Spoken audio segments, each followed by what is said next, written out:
country as a tourist destination. Thank you. Yes, thank you, Honorable Speaker and Chair. Ms. Malonza, you are the Deputy Governor for the county of Kitui between the year 2013 and 2017, in which case you are state officer, because governors and the deputies are state officers, okay? If you go to the Constitution at Article 73, Sub-Article 1, for avoidance of that, I'll just read quickly, that authority assigned to a state officer is a public trust to be exercised in a manner that, among others, demonstrates respect for the people, brings honor to the nation and dignity to the office, and promotes public confidence in the integrity of the office. Ms. Malonza, it is in public domain that you had a nasty fallout with your governor, then Julius Malombe.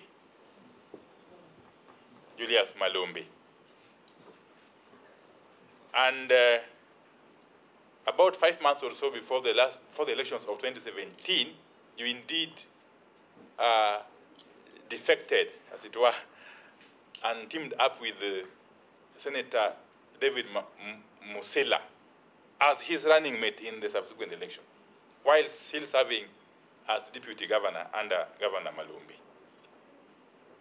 There was an incident at a public rally sometime in 2017 at Kisayani Market in Kitui South constituency, where you threatened to walk naked in the streets of Kitui in protest against Governor Malombe for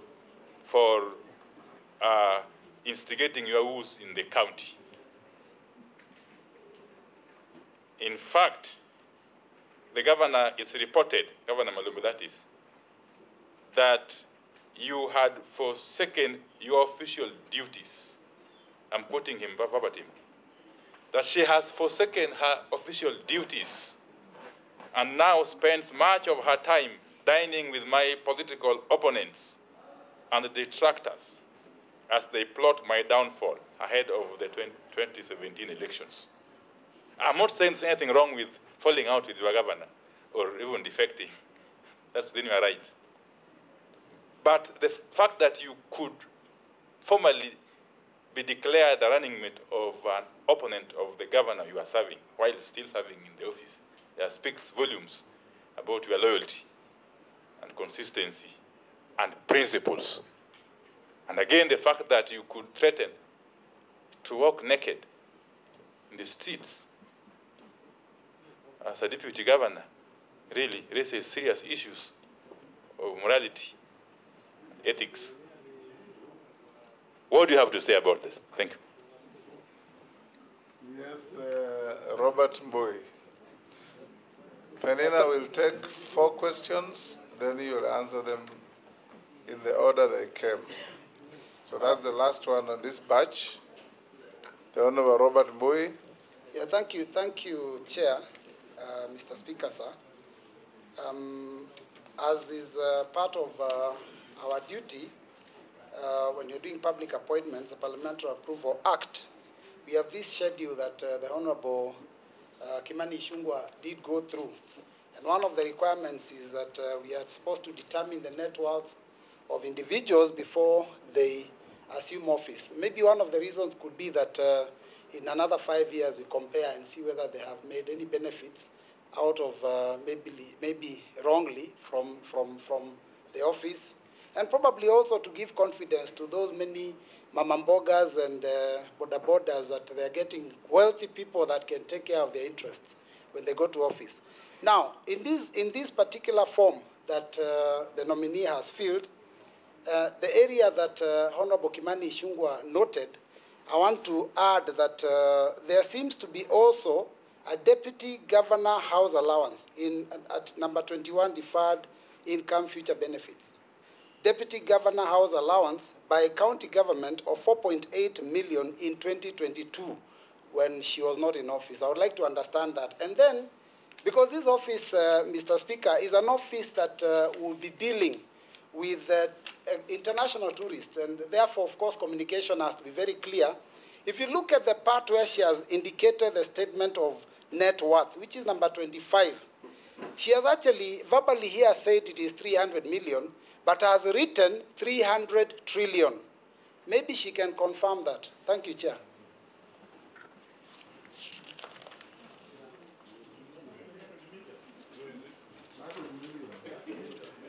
Mr. Speaker, kindly look at number 25, statement of net worth. It is 300 million. That is 300 trillion, Mr. Speaker. That is the communication I'm talking about. You can now answer the questions.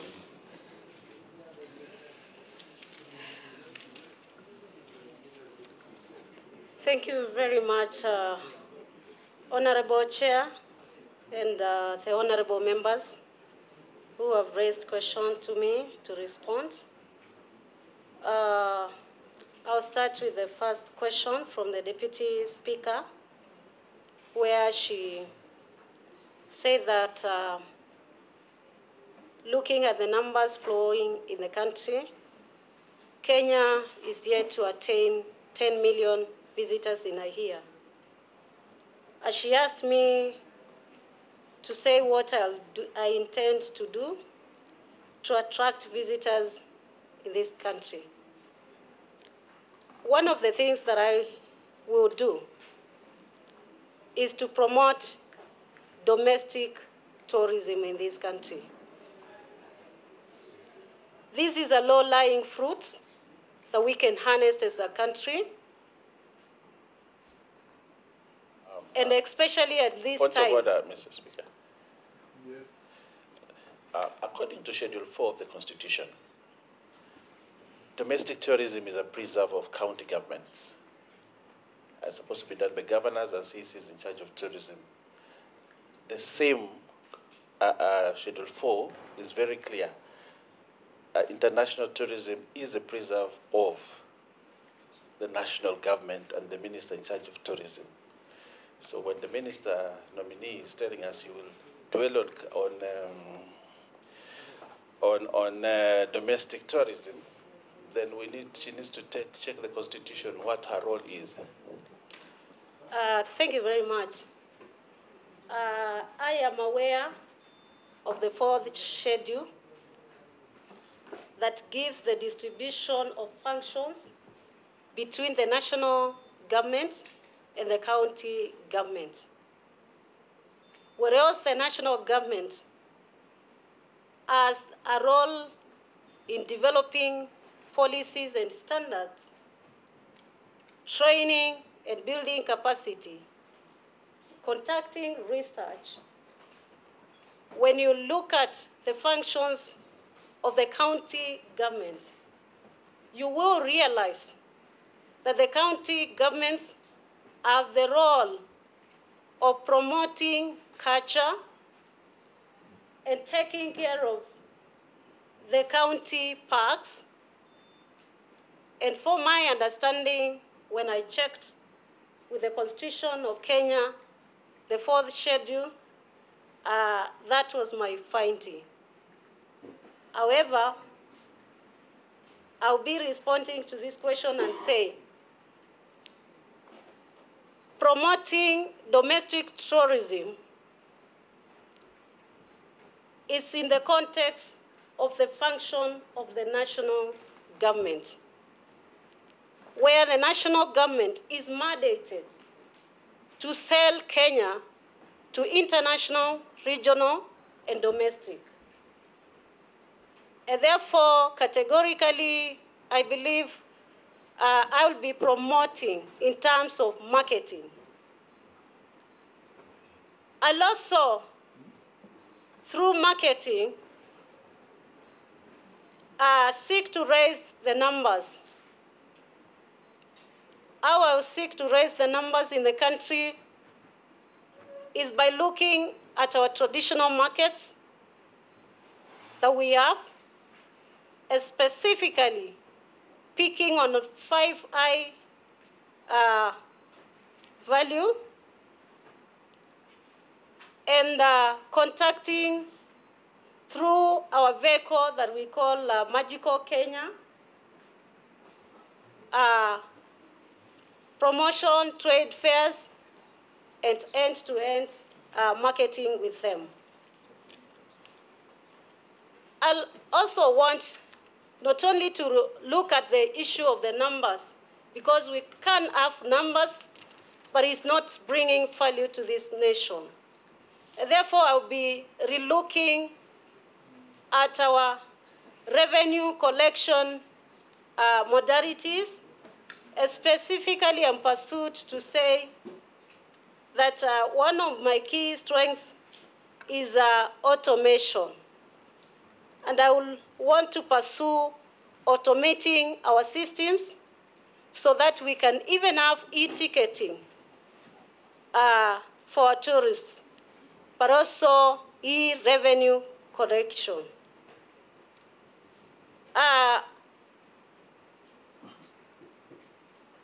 also be looking at the very core function of the national government in capacity building and invoking Article 189 on collaboration between the two levels of government. I would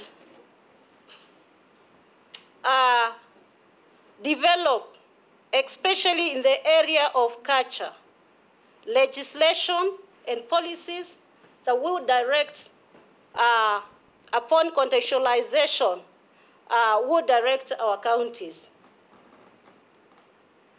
At Article 189, probably to come back to Honorable Opio's question, the two levels of governments can consult, can work together in terms of implementing legislations. I'll respond to question 2. How did I determine to sell land at 50 million? As you realized with my breakdown on the net worth, I have in all my time invested in land. All my salaries, mostly I invested in land. And therefore, I have a bit of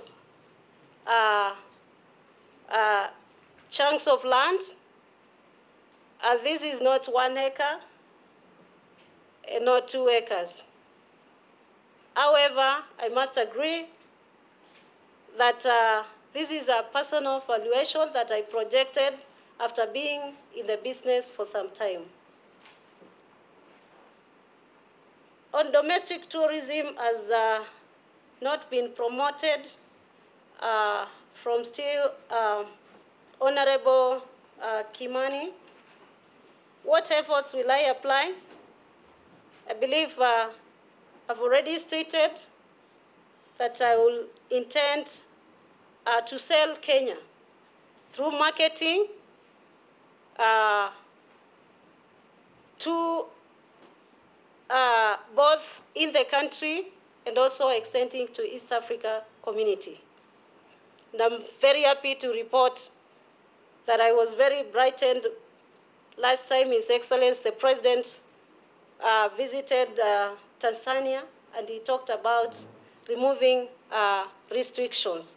And I think that is a good step in terms of opening up. But to say, in terms of our country,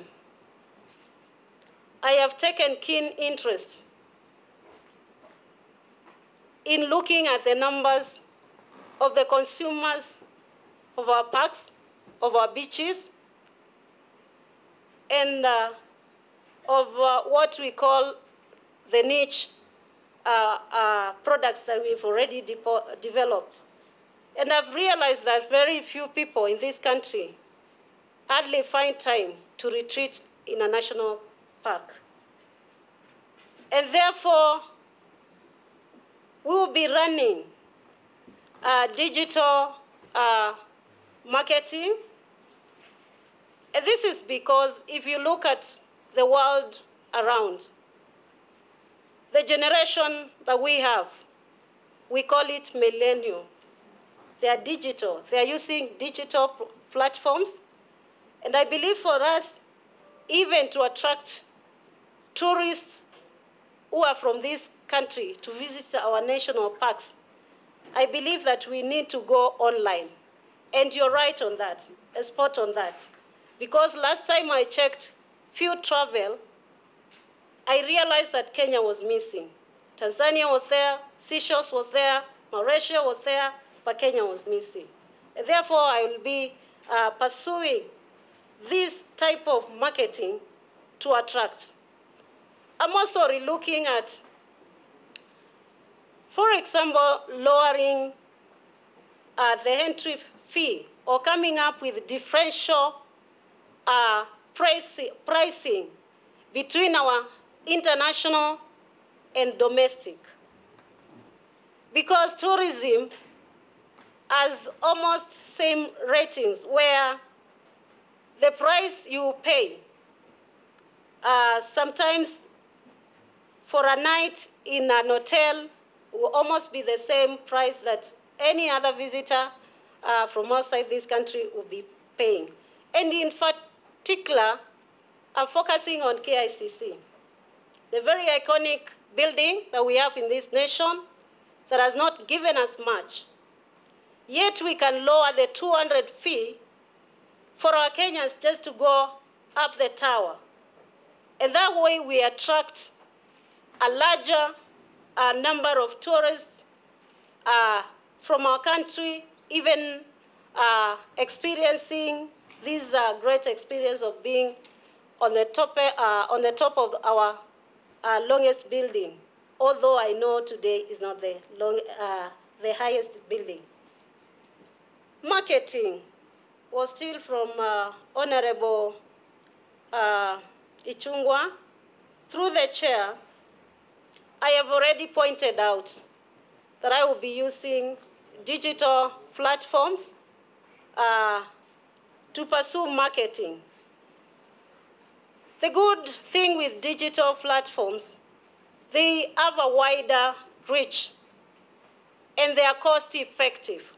Marketing is very expensive, and probably that's why we've been living in this country, because of the slim budgets we have for marketing and exercising the known ways of marketing. And therefore, one of the areas that are working with the team in the ministry I'll be looking at is using international and regional and local platforms, media platforms, including our local radios. Yes, Chair, on a point of order, because I think the issue of marketing she had answered, maybe in the interest of saving time. The question Peninah had asked on the 10 million shillings, you are very rich friends. I'm sorry, Chair, because I left out the question. I just quipped that you may have very rich friends. I know you are a political aspirant this year, during this year's elections. Maybe you could clarify this. Could these have been donations towards your campaign? And my specific question on that issue of donations of 10 million shillings, do you intend now as a public officer, if you are approved, to continue receiving these kind of donations from your very rich friends? Thank you very much. It's true that you're right. The 10 donation was donated to my friends and family during the campaigns, and that's why I wrote it there. So it's not that I have rich, but I will not deny also I have rich friends. With 300 million, Peninah, you are certainly not poor. Thank you. Indeed, I am. The moral question you are being asked is whether you will... I will not receive, I will not continue receiving, because I'm very aware that I will be a state officer, and the law is very clear.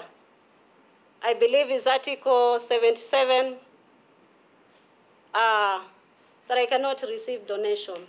And again, I will not be filing for this period. Because you can actually receive donations, but if it's more than 20,000, you declare. I declare That's what interest. the law says. And surrender to the state. Yes, I was coming there. Sorry, I was coming there. That any donation, any gift to a state officer is a donation to the state. Peninah, I want you to focus on the questions a little more. The last question. Peninah, if we listen to each other, it's better. When the chair is talking, you do the listening. Sorry. When you talk, I do the listening. Sorry. I would want you to focus on the questions that have been asked to you. You spent the last almost 20 minutes dancing around two questions. We have the other questions, and all these colleagues are waiting to ask you questions. So I would encourage you to answer. You remember I said concise and precise. Yes. Thank you. Thank you for that correction. The fifth question was from Honorable Wandai, stating that as I served as a deputy governor, I had a fallout with my governor, and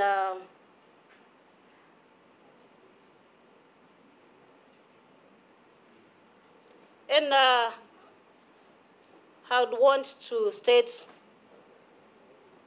that a difference in point of opinion is not a fallout. I remember very well the Kisayani instance. Actually, I don't think the words were walking naked. Remember, I was serving a political office, and interpretation, which I already know I have a task, interpretation of my words, I think they were misunderstood. And I want to state to this vetting team that personally I enjoyed a very cordial relationship with my governor. And I want to state among the deputy governors we had in the country at time, remember deputy governor's position and roles are not well stipulated apart from deputizing. But I must say that my governor was gracious enough to assign me 5 functions, which I did very well, and one of them was performance contracting.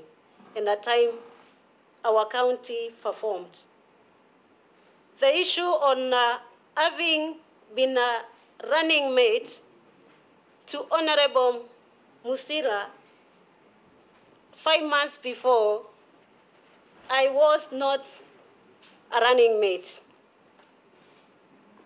I don't see, I can't remember any time I even campaigned with him before the 5 months. What I want to state to this vetting team is that Deputy Governor's office is political, as well as Governor's office is political. And interpretation by other people outside could mean otherwise. The only contentious issue that arose during my tenure was the issue of regional balance. And that one I can attest to this vetting team, that there was a discussion that I and the governor came from the region of Kitui, and the people of Mwingi felt marginalized. And that was the reason that my governor could not continue with me, because he jeopardized his position and his second term. And so, in my young career, when I was starting, and I realized that he had chose to take a running mate from Mwingi, Honorable David Musila came for me by the fact of my performance, and at that time the law was very clear. I was not bound by law. Thank you very much.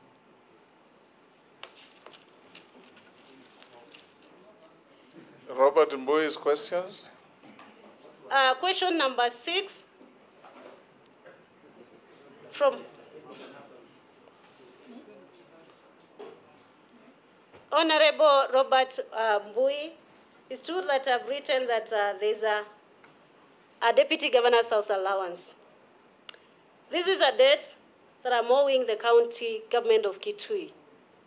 There was a High Court ruling that declared has to be paid this amount. Quite a number of former deputy governors have been paid, but I've been pursuing it with the county government of Kitui, and it is clear that they will be paying. Thank you. So they owe you, you don't I owe owe them? them. Okay. Owen Bayer? I owe them, sorry. Yes. They owe me, sorry. Nice.